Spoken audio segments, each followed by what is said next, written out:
За 4 часа во Струга беа приготвени околу 700 бесплатни топли оброци кои беа поделени на граѓани од социјално ранливите категории од Охрид и Струга.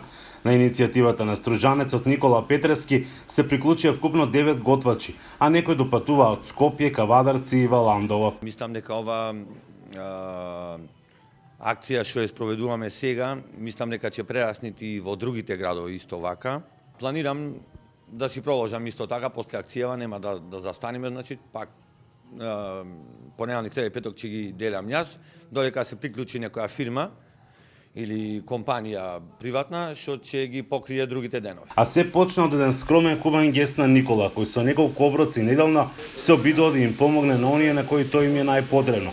Храната која му останувала готвејќи како дел од неговиот работен ангажман, наместо да ја фрла, почнал да ја дава на овие луѓе. После сторијата на Гласот на Америка, иницијатива доби до некој поголем скок.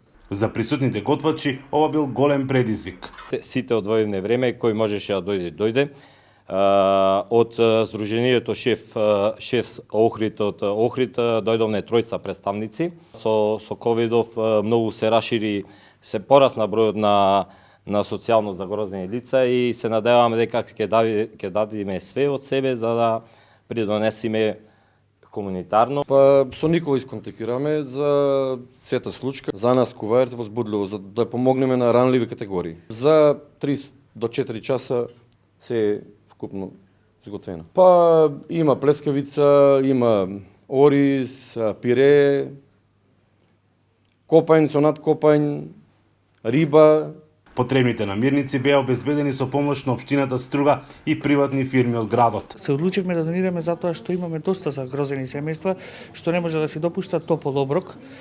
Па затоа сакаме да помогнеме на секој еден од нив. Мислам во границите на можностите. 25 кг риба дониравме. Тоа се некаде 50 порции.